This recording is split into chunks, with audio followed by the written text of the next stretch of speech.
Hello dear souls, this is my first video about my journey and I would like you to join me. I have a narcissistic mother. It's a very painful and life-breaking process that I am going through right now. I don't claim to be an expert, I am only reaching out for connection and support. Also to help others and let others know that you can break away from a narcissist, life can be better. In my family dynamic I was the scapegoat. I am the oldest child, so I quickly became the parent of my younger sibling. This process of parentification is almost normal in homes of narcissistic mothers. I managed the school run of my sister as well as my own at a young age. I woke her up and dressed her, did her hair, and fed her cereal, and dropped her at school before going to school myself, and so it continued like this. I managed the finances of the house and paid the bills as they came by post. I did the weekly shop and carried it home by hand. Because of course my mum didn't drive. This seemed to work well for my mother until one day. I went to the town center to pay the bills and buy what my mum wanted with the money. I had just withdrawn from the post office. Yes, I'm that old. I had little sister with me. Because I always took her with me, mum wanted her out of her hair. So, since little sister was born, it was like I had given birth to a baby at 13. And this baby was mine forever. Where I go, she goes, except she wasn't my baby, I was still a child myself. Back to the town center, so here I am at 12 or 13 with little sister. I took her to the toy store. I figured life was bad enough at home. I could take her to the toy store. Plus I was in no rush to get home to Narcissist. There was a tall and chubby man in a leather jacket. He was balding, with him a very thin younger woman with a lot of smeared eyeliner and ginger hair. Obviously this did not seem abnormal to me. I mean it would now. As an adult, I am always scanning for dangers, but as a child, I didn't think anything except maybe they were there to buy a gift for their child. This woman approached my sister in front of me and tried to pull her back out the door. I was rooted to the spot with fear. My brain at 12 did not know how to react. Who was this woman and why is she walking away with my sister? While it felt like an eternity had passed, it must have only been a few seconds, but woman and sister were walking swiftly towards a man and about to be out of sight. Something in my mind told me if I didn't do something now I would never see my sister again. I ran forward and grabbed my sister and pulled her towards me. The long thin ginger lady began to play tug of war with me, then suddenly stopped and walked away very nonchalantly. I'm not sure why. I tried to gather myself and went to a phone box where I called the police. After asking if me and sister were okay, they said they would visit me at home later and took my address. Now the scariest part, I had to go home and tell mum. Of course I got a beating that day. Firstly, I did not complete all the jobs I had been given because of the attempted abduction. Also, there had been an abduction, and yes, you guessed it, it was my fault. It was my fault that my sister was almost abducted.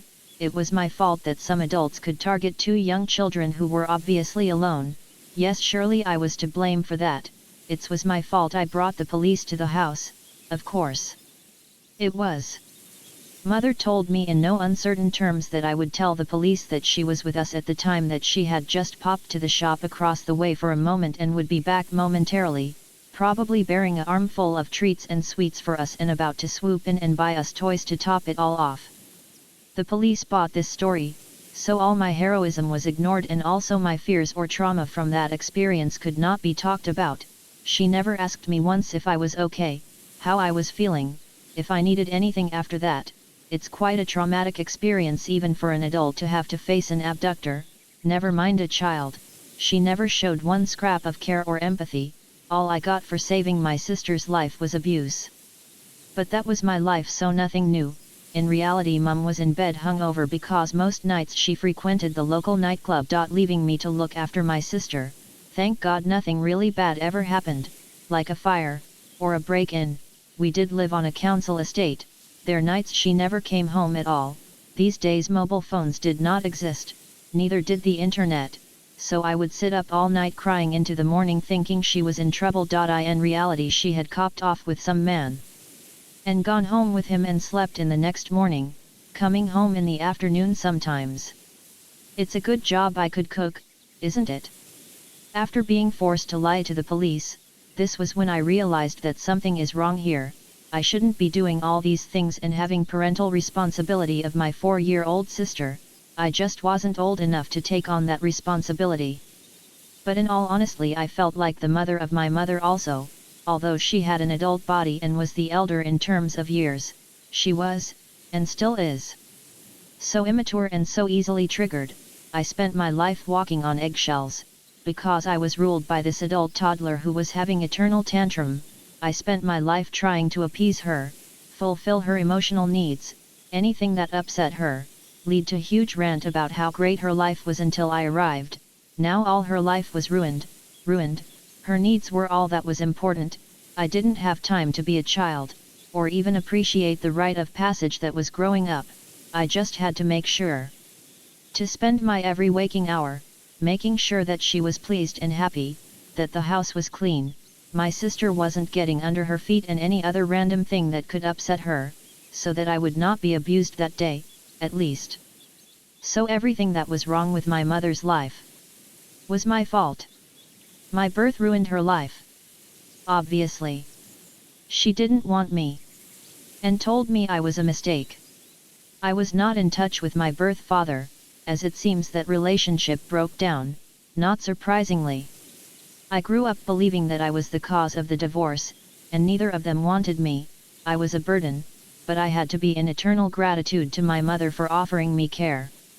Care, yes, you could call it that, but it could be more accurately described as emotionally starved of love and support, starved of attention and regularly subjected to her sexual exploits, of which there were many which I won't go into on YouTube, to keep it all child-friendly.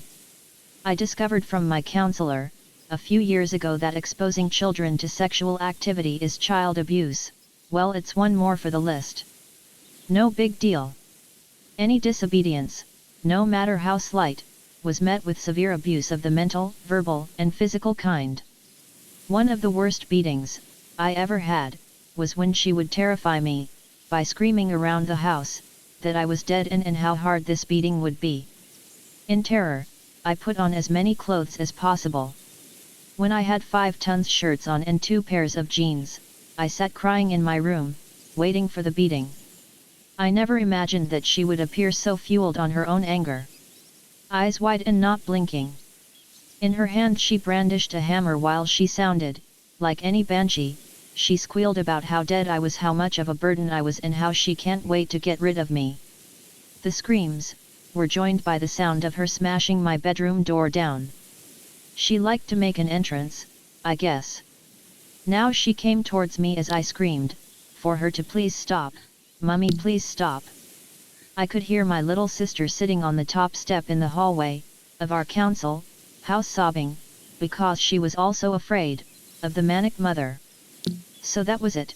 I was beaten with a hammer for about 15 minutes.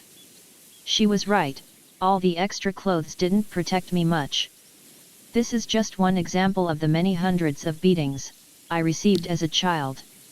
At this stage, I just wanted to set the tone for the rest of my journey, so you know what I'm running from, and what I am trying to heal from.